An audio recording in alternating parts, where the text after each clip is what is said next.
아주 은혜스럽습니다.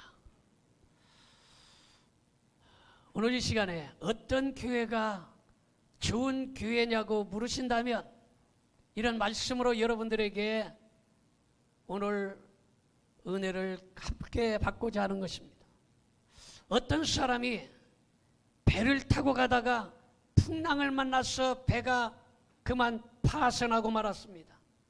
겨우 나무 조각을 붙잡고 구사일생 살아났는데 그곳이 바로 무인도였습니다.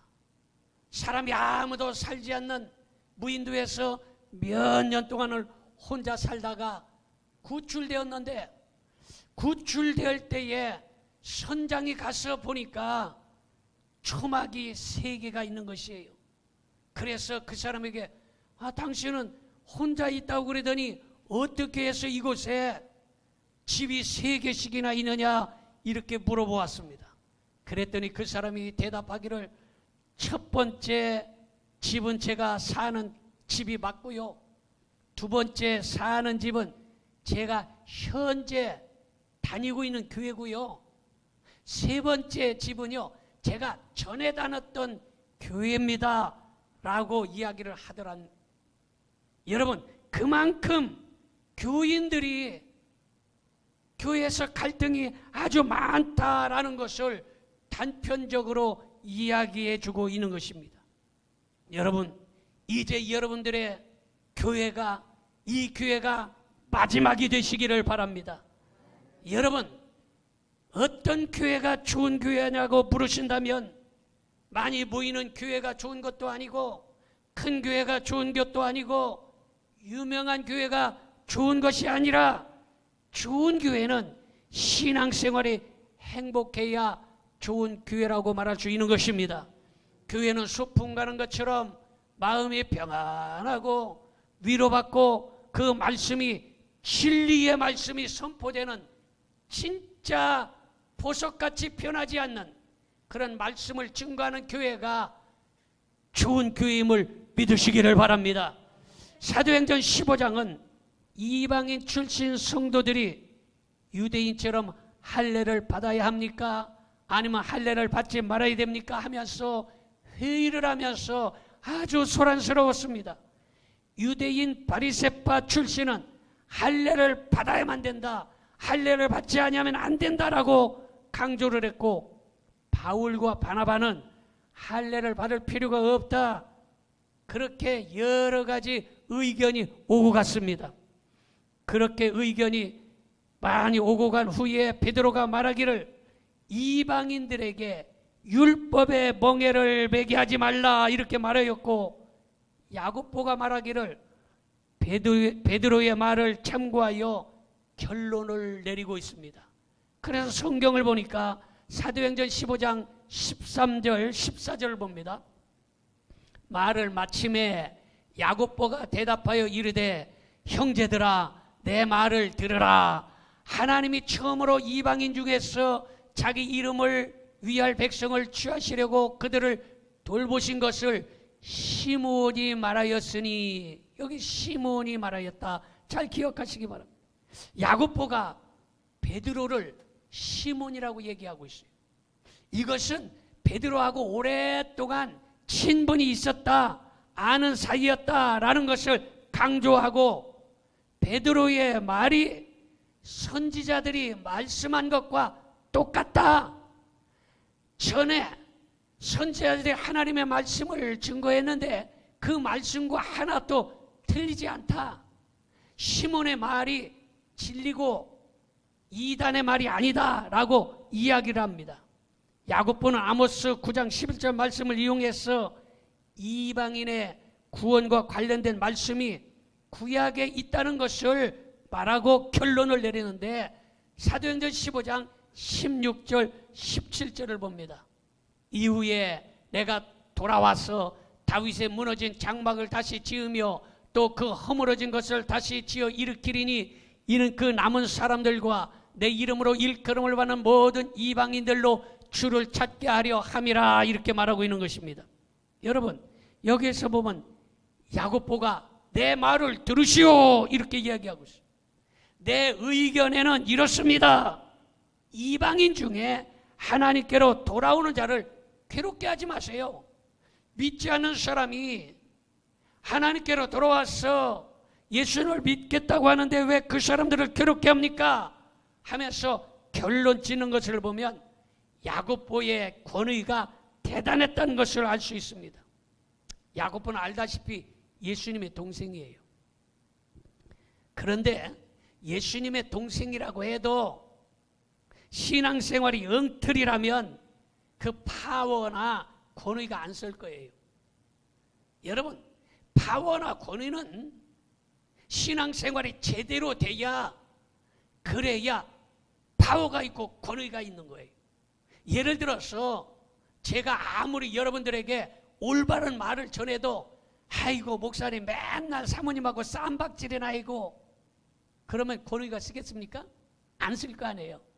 제가 아무리 여러분들에게 여러분 신앙생활 제대로 하세요 그러면 아이고 자식들 하나도 구원 못 시키면서 뭔 이렇게 얘기를 해. 권위가 쓰겠어요? 그러니까 목사는 부부간에도 온전히 모범이 돼야 되고 자식들도 온전히 잘 신앙생활을 이끌어야 파워가 있고 권위가 있다는 거예요. 권사님들도 마찬가지로 권사님이 무슨 얘기할 때 아이고 집사님 그렇게 신앙생활하면 안 돼 그러면 아이고 권사님 당신이나 잘하세요 너나 잘하세요 이럴 거 아니에요. 그런데 권사님이 신앙생활을 올바로 말씀대로 하면 권사님이 얘기하면 아멘 권사님이 하시는 말씀은 맞아 이럴 거 아니에요. 장로님도 마찬가지고 안수집사님도 마찬가지예요. 장로님이나 안수집사님이 아이고 성도님 이렇게 하면 안 됩니다 그러면 아이고 장로님이나 잘 믿으세요 안수집사님이나 잘하세요. 왜냐? 말씀대로 제대로 신앙생활 안 하고 엉터리로 하면 권위가 안 쓴다는 거예요. 야고보가 예수님의 동생이지만 신앙생활 엉터리로 했다면 아이고 예수님 동생도 형편없어요 너나 잘하세요 이럴 거 아니겠어요? 야고보가 권위가 있고 파워가 있었다는 것은 신앙생활이 모범적이고 제대로 됐다는 것이에요. 아멘 좀 합시다. 그래서 여러분들은 제대로 신앙생활하고 제대로 말씀적으로 살 수 있기를 바랍니다. 그래야 파워가 있다는 거예요. 그러므로 야고보가 예수님 동생이기 때문에 대단했던 것이 아니라 신앙생활에 흠잡을 데가 없어요. 부부간에도 흠잡을 데가 없고 자식을 볼 때도 흠잡을 데가 없고 이 말투나 언행 심사를 볼 때에 흠잡을 데가 없기 때문에 파워가 있다라는 것입니다. 그래서 야고보가 권위가 있었던 것이에요. 자, 첫 번째 말씀은 야고보는 말씀을 많이 알고 있었다는 것을 알 수 있습니다. 사도행전 15장 15절 봅니다. 선지자들의 말씀이 이와 일치하도다 기록된 바 이랬어요. 그러니까 선지자들 말씀 하나님의 말씀이 이렇게 쓰여 있는데 그 말씀하고 똑같다. 틀리지 않다. 이렇게 정확하게 말씀을 가지고 결론을 내리는 것을 보면 야고보는 말씀을 많이 알고 있었다는 것을 알 수 있습니다. 그래서 야고보서가 쓴 책이 뭐예요? 야고보서잖아요.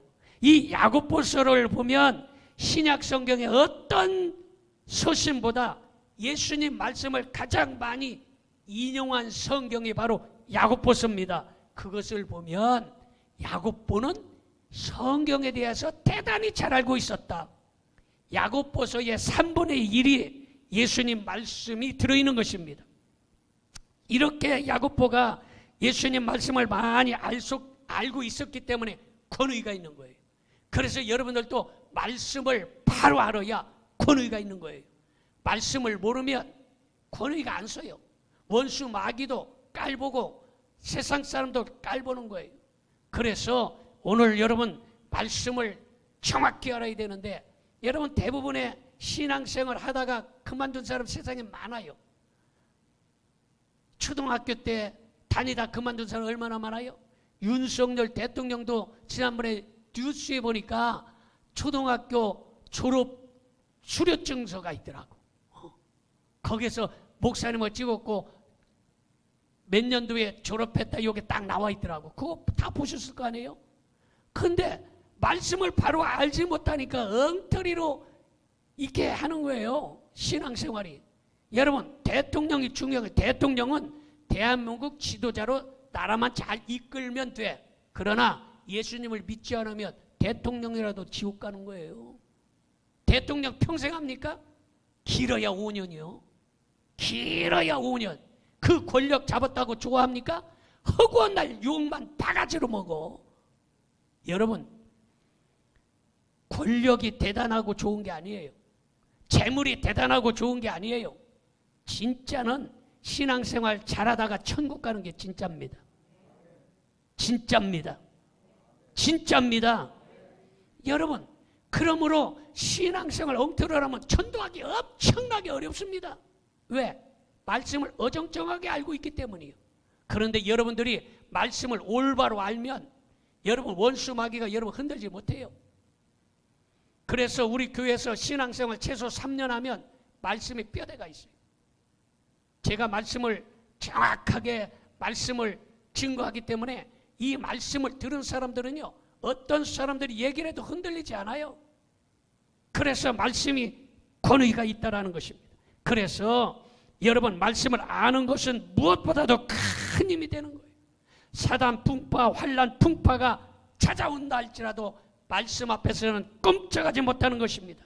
그러므로 성경을 덮어놓고 믿지 말고 성경을 펴놓고 믿으시기를 바랍니다. 여러분, 잘 들으세요. 코로나는요, 독감과 비슷한 치사율을 갖고 있어요. 독감 걸려서 죽는 것과 코로나 걸려서 죽는 것이 비슷비슷합니다. 그런데 코로나 걸리면 다 죽는 것처럼 매스컴마다 그냥 과잉 보도하고 선동하고 거리 두기와 지금 실외 밖에서 쓰는 마스크는 다 사라졌지 않습니까? 안에서는 아직 마스크 해제가 안 됐어요. 그런데 우리가 밖에서 마스크, 나도 모르게 마스크 쓰고 다닙니다. 그 밖에 보세요. 거의 대부분의 마스크 써요. 마스크 벗어라 그랬는데도 안 쓰면 허전하기 때문에 다 마스크를 쓰고 다닙니다. 코로나 바이러스는 두려움의 영이 되어서 수많은 예배당 문을 닫게 하고 예배를 멈추게 하고 하나님과 교회를 멀어지게 하고 영역을 잃어버리게 하였습니다. 정부는 공무원들을 동원해서 예배당 문을 닫는데 앞장섰습니다. 그래서 시청 공무원, 구청, 동사무소 공무원들이 예배당 문 앞에 찾아와서 지키고 예배당에 들어와서 사람 수를 세고 사진을 찍어가고. 여러분, 코로나 여기에 거의 대부분에 걸렸던 사람들입니다. 안 걸린 사람 한두 명 빼놓고 다 걸렸어요. 그런데 죽었습니까? 안 죽었잖아요. 그 예전에는 코로나 걸리면 다 죽는다. 이거 큰일 났다. 막 이거 보통 문제 아니다. 이렇게 했는데 사실은 그렇지 않아요. 여러분, 그런데 정부에서 그냥 압박해서 예배당 문 닫게 하고 예배당에 찾아와서 사진 찍고 사람 수 세가고 이름 다 적고 전화번호 적고 물론 정부에서 그렇게 관리할 수는 있어요. 그러나 예배당 문을 닫게 해서는 안 된다는 거예요.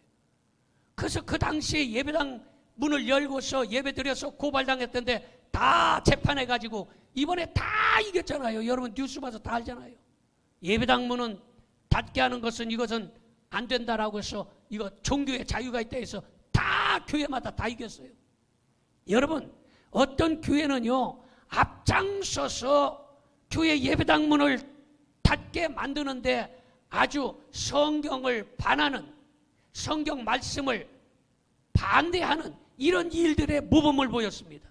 어떤 교회는 교인의 사진을 인쇄기로 복사해서 뽑아가지고 빈 의자마다 다 붙여놓고 교인들은 한 명도 없는데 예배당에다 교인 사진 붙여놓고 예배드립시다 하고서 예배드리고 있어요. 코미디 같은 이런 인턴한 예배를 드리고 있는 이런 정신 빠진 교회도 있다는 것을 여러분 뉴스에 봐서 잘 알지 않습니까? 이런 것은요, 여러분, 하나님을 만으로 여기는 일이에요. 여러분, 우리 교회는 이런 코미디 같은 예배 드리는 것을 반대하는 거예요.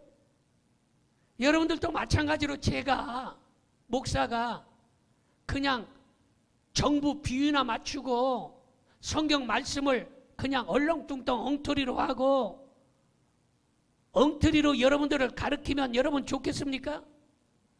여러분, 목사가 핍박을 받고 힘들어도 진짜를 가르치는 것이 좋은 거고 진짜 목사가 좋은 거지, 여러분 얼렁뚱땅 해가지고 여러분들을 그냥 예배드리게 하고 얼렁뚱땅해서 신앙생활하게 하면 그게 좋은 게 아니잖아요. 진심으로 진짜로 하나님의 말씀을 올바로 가르치는 것이, 이것이 진짜 아니겠어요? 여러분, 우리는 코로나의 영을 믿음으로 결박시키고 성경대로 예배를 중단하지 아니했습니다. 저도 대단하지만 여러분들도 대단한 것이에요.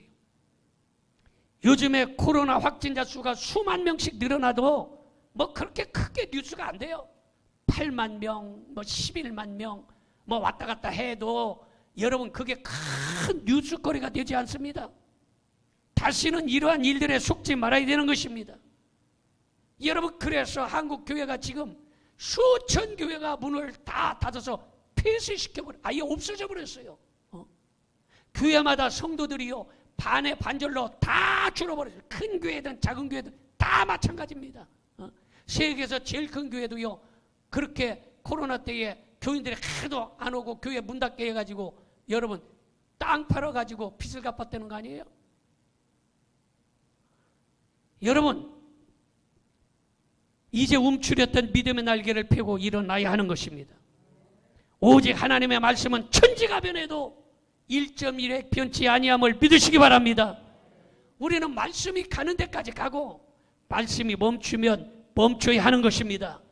여러분, 기왕에 단 한 번밖에 없는 인생인데 이 한 번밖에 없는 인생을 제대로 신앙생활 하다가 천국 가야지, 제대로 된 교회 다니다가 천국 가야지, 얼렁뚱땅 그냥 세상에서 말하면 이리 흔들거리고 저리 흔들거리는 이러한 곳에 다니다가 여러분 마지막 우리 주님 추수 때에 천국 가지 못하면 얼마나 억울하겠습니까? 오늘 이 자리에 여러분들은 제대로 신앙생활하다가 제대로 다 천국 가는 성도들이 되기를 축원합니다. 두 번째로, 야고보는 좌로나 우로나 치우치지 아니했습니다. 사도행전 15장 19절을 보겠습니다. 그러므로 내 의견에는 이방인 중에서 하나님께로 돌아오는 자들을 괴롭게 하지 말고, 이렇게 말하고 있습니다. 야고보는 예수님 동생이라는 사실로 상당한 권위가 있었습니다. 다시 말해서 여러분, 목사님 하면 권위가 있잖아요. 장로님, 권사님 하면 권위가 있잖아요. 아이고 우리 장로님, 우리 권사님 그러잖아요. 야고보는 예수님 동생 이러면 예수님 동생이야, 이런 권위가 있었어요. 그렇지만 어투를 보면 권위적이지 않고 철저히 하나님 말씀을 앞세워서 이방인 중에서 하나님께로 돌아오는 자들을 괴롭게 하지 마세요 하고 결론을 내립니다. 여러분, 그러므로 지나친 은혜주의를 막기 위해서 지켜야 될 우상 더러운 것들을 멀리하라, 이렇게 말씀으로 잘 권면하고 지혜롭게 성도들을 끌고 나가고 좌로나 우로나 치우치지 아니하는 이러한 믿음의 사람이었습니다. 그리고 이 야고보는 아주 온유한 신앙이고, 온유한 신앙이 되면 많은 사람이 협력하게 되는 거예요. 야고보는 권위만 앞세운 것이 아니라 온유했다라는 거예요. 여러분, 성질 빨끝내고 뭐 이러면 이게 좋은 게 아니에요. 사람이 온유해야 되는 거예요. 따라합시다. 온유한 사람이 됩시다. 사람이 온유한 사람이 돼야지 성격이 강하고 빨끈거리고 이러면 별로 좋은 게 아니에요. 이 야고보는 권위가 있었지만 권위로 내세우기보단 온유하게 다른 사람들을 다 이렇게 품고 갔던 것입니다. 여러분, 어느 나라든지 보수와 진보가 있고 우파와 좌파가 있지 않습니까? 그런데 보수와 진보, 우파와 좌파가 있어도 극단에 치우치지 말아야 하는 것입니다. 극단에 치우치면 소수에게 지지를 받지만 많은 사람들에게 지지를 받지 못해요. 그래서 강성 발언하는 사람들은요, 그 강성 발언하는 사람들로부터는 지지를 받지만 그러나 많은 사람의 다수의 지지를 받지 못하는 것입니다. 그러므로 야고보처럼 보수와 진보, 우파와 좌파 다 수용할 수 있는 온유한 사람이 되어야 되는 것입니다. 그리고 자기 방법과 자기 생각을 너무 고집피지 말고 자기 생각으로 다른 사람을 이렇다 저렇다 판단하지 말아야 하는 것입니다. 왜냐하면 시간이 조금 지나고 뒤돌아보면 내가 그때 왜 그랬을까? 내가 조금만 참았으면 좋았을 텐데 내가 왜 참지 못했을까? 부끄럽고 후회스럽기도 하지만 연약함과 실패를 통하여 교훈을 얻고 인격이 성숙해지는 것입니다. 사람의 말을 들어보면 다 맞는 말 같고 그렇다고 해서 다 맞는 말도 아니고 다 틀리는 것 같지만 다 틀리는 말도 아닙니다. 그러므로 화평을 이루는 것이 아주 중요한 것입니다. 그러므로 우리는 화평을 이루는 성숙한 사람이 되기를 바랍니다. 화평을 이룬다고 해서 진리에 대해서는 절대로 양보하거나 타협하지 말아야 하지만 진리가 아닌 건 양보도 하고 타협해야 하는 것입니다. 진리의 말씀은 절대로 우리가 순교할지라도 타협하지 말아야 돼요. 그러나 진리가 아닌 것은 집사님 말이 맞아요. 권사님 말이 맞아요. 목사님 말이 맞아요. 하고서 진리가 아닌 거는 그냥 서로 그냥 화평을 위해서 해주는 것이 좋은 것입니다. 이 사람이 성숙한 사람인 것이에요. 그러나 진리가 아니면 흑백 논리에 빠지지 말고 흑백 논리에 빠지게 되면 많은 사람이 떠나버리게 된다는 것입니다. 그러므로 여러분들은 화평을 이루는 사람이 되기를 바랍니다. 온유한 사람이 되기를 바랍니다. 진리에서는 절대로 타협하거나 양보하지 말기를 축원합니다. 바울은 율법 있는 사람에게는 율법 있는 사람처럼 율법 없는 사람에게는 율법 없는 사람처럼 되었어요. 그래서 고린도전서 9장 20절에 보니까 그렇게 말합니다. 유대인들에게 내가 유대인과 같이 된 것은 유대인들을 얻고자 함이요 율법 아래에 있는 자들에게는 내가 율법 아래에 있지 아니하나 율법 아래에 있는 자 같이 된 것은 율법 아래에 있는 자들을 얻고자 함이요 이렇게 말하고 있어요. 그러니까 하나님 말씀에는 타협이 없어요. 우리가 여러분 코로나가 오든지 전쟁이 터지든지 어떤 심각한 문제가 터져도 예배 드리는 것만큼은 우리가 멈출 수 없는 것이에요. 주의를 지키는 거 멈출 수 없는 것이에요.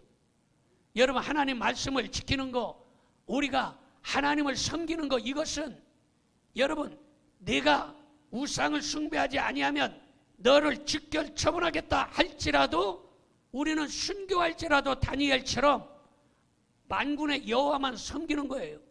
이거는 타협할 수 없는 것이에요.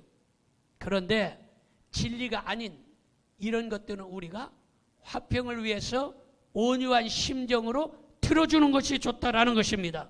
마지막으로 세 번째 야고보는 기도를 많이 한 사람인 것입니다. 야고보서 1장 6절을 봅니다. 오직 믿음으로 구하고 조금도 의심하지 말라. 의심하는 자는 마치 바람에 밀려 요동하는 바닷물결 같으니 이렇게 말하고 있습니다. 야고보의 권위는요 기도 생활에서 나온 것입니다. 여러분 이 기도 생활이 얼마나 중요합니까? 기도를 여러분 목사, 장로, 권사, 성도만 하는 게 아니에요. 여러분 이번 겨울이 얼마나 춥습니까? 영하 13도 15도, 저쪽 철원 쪽에는 영하 17도 23도까지 올라가고 그랬어요. 그런데 여러분 철원에 가면 태백산이 있어요. 아니 저기 강원도 태백에 가면 태백산이 있어요. 태백산에 가면 거기 단군 신전인가 뭣도 있어요. 내가 집회 가서 잘 알아요. 그런데 이 태백산에도요 곳곳에 무당들이 촛불 켜놓고 기도하는 깊은 골짜기가 얼마나 많은지 몰라요. 여러분 무당들도 그 추운 겨울에 산속에 들어가서 여러분 거기에 난로가 있겠어요? 아니면 그곳에 움막이 있겠어요? 그냥 한대에서 바위 앞에서 절하고 여러분 그 차가운 물로 따뜻한 물이 어디가 있겠어요? 무당들도 기도해요. 여러분 산마다 절간이 있는데 이 절간에 얼마나 많은 사람들이 가서 여러분 그 부처 앞에서 기도하고 절합니까? 여러분 왜 그렇습니까? 그들도 그들의 영역을 얻기 위해서 영역을.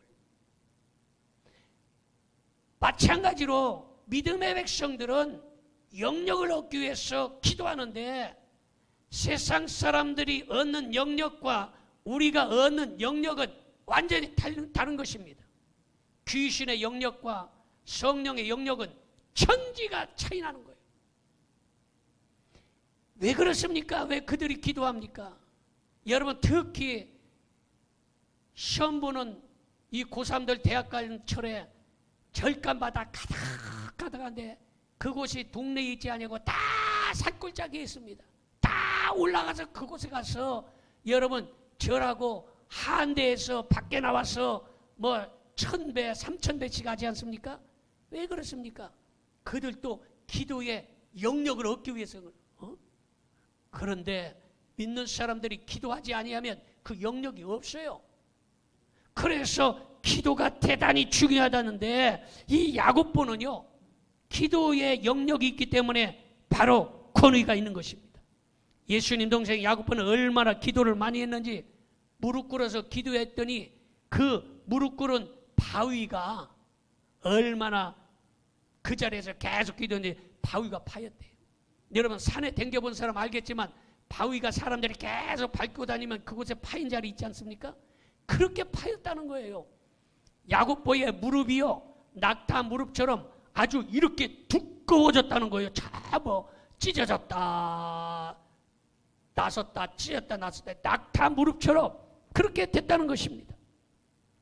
그러므로 권위가 있었던 것입니다.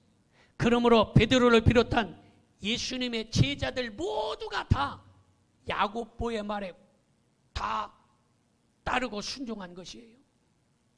제자 12제자 모두 다 야고보에게 말씀만 하면 야고보가 얘기하면 제자들이 아멘 하고 다 들었던 것은 기도의 영역, 기도의 권위가 있었던 것입니다.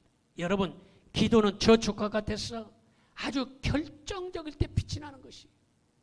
따라합시다. 기도는 저축과 같아서 결정적일 때 빛이 난다. 여러분 기도 시간이 낭비 시간 같지만 절대 그렇지 않습니다. 기도는 비상시에 힘이 되고 능력이 되고 축복이 되는 것입니다. 그래서 기독교가요 기독교에서 독자에서 기역자 빼면 무슨 교입니까? 기도교예요.